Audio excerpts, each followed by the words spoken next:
On a tous déjà ressenti ça, non? Ce moment où on décline une invitation. Pas par manque d'envie, mais juste par ce besoin presque physique de se retrouver seul, juste avec ses pensées. Et si ce besoin, si ce n'était pas du tout un défaut, mais plutôt le signe d'un esprit qui fonctionne différemment. C'est ce lien, assez surprenant d'ailleurs, entre le besoin de solitude et une intelligence, disons, hors norme, qu'on va explorer un peu. Alors la première idée qui vient à l'esprit, c'est la personnalité, c'est l'introversion, tout ça. Mais ici, la vraie réponse était ailleurs. Si c'était quelque chose de plus profond, carrément inscrit dans la structure même de certains cerveaux. Et c'est justement ça qui est fascinant. Ok, alors pour bien comprendre de quoi on parle, il faut commencer par le début. Et le début, c'est de mettre de côté les idées reçues. Parce que soyons clairs, avant de voir ça comme un atout, il faut d'abord démonter le préjugé qui va avec. D'un côté, on a la vision classique, celle de la société. On voit ça comme de l'isolement, de la tristesse, voire un comportement un peu antisocial, non? Et de l'autre, on a une perspective complètement différente. On parle d'un besoin, d'un signe d'intelligence, d'une sensibilité à fleur de peau. En fait, on passe d'un jugement purement social à une explication qui est presque biologique. C'est ce changement de regard qui est au cœur de tout. Bon, maintenant qu'on a fait un peu de ménage dans les clichés, on peut attaquer le vif du sujet. La question c'est, comment est-ce qu'un simple besoin de tranquillité peut être lié à une intelligence vraiment supérieure à la moyenne? Pour la plupart des gens, les interactions sociales, c'est un peu comme un chargeur de batterie. Ça redonne de l'énergie. Mais voilà, pour les esprits particulièrement vifs, c'est exactement l'inverse.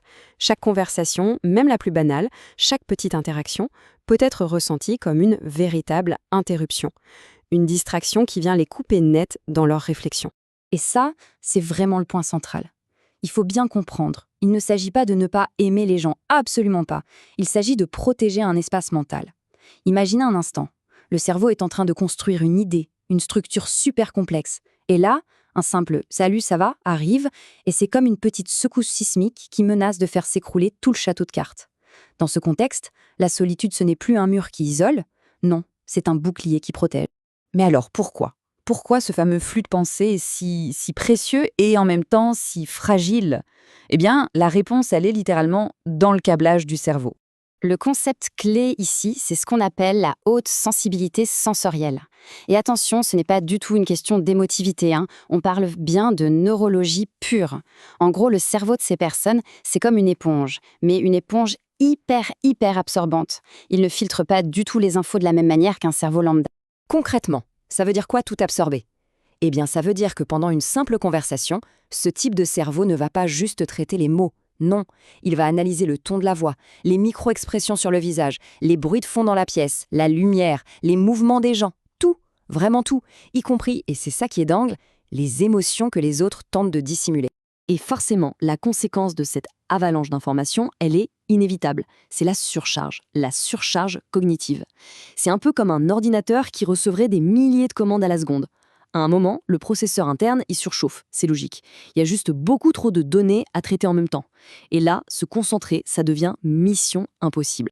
Du coup, le cycle est assez simple et quasi mécanique. Première étape, le cerveau absorbe massivement des données. Deuxième étape, il sature, le traitement de l'info devient écrasant et donc inévitablement arrive la troisième étape, le besoin de se retirer. À ce stade, la solitude n'est plus vraiment un choix, ça devient une nécessité presque biologique pour pouvoir trier toutes ces informations et pour ainsi dire vider la corbeille du système. Et tout ça, ça nous amène à voir les choses sous un angle complètement nouveau. Et si ce besoin de retrait, ce n'était pas du tout une fuite, mais plutôt une quête. Voilà, la phrase qui résume parfaitement l'idée, c'est celle-là. Il ne s'agit pas d'éviter les gens, il s'agit d'éviter la surcharge. Ça change tout. Ce n'est pas un rejet de l'autre, c'est un mécanisme de protection qui est juste essentiel. Une sorte de stratégie d'autorégulation pour ne pas perdre son équilibre mental. Donc pour résumer, il faut vraiment oublier l'image d'Épinal de la personne isolée, passive, qui subit sa solitude. La réalité, c'est l'inverse. C'est une quête, une démarche active, ce n'est pas du tout un échec social, non. C'est la recherche de la chose la plus précieuse qui soit pour un esprit vif, la clarté mentale.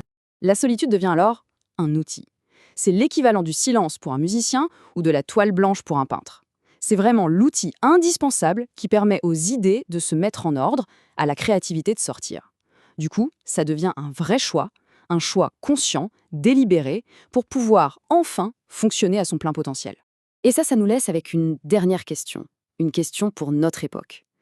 Dans notre monde, qui est saturé de notifications, de sollicitations permanentes, est-ce que ce besoin de solitude, qui avant était vu comme un truc un peu bizarre, n'est pas en train de devenir la condition sine qua non pour toute personne qui veut juste penser en profondeur?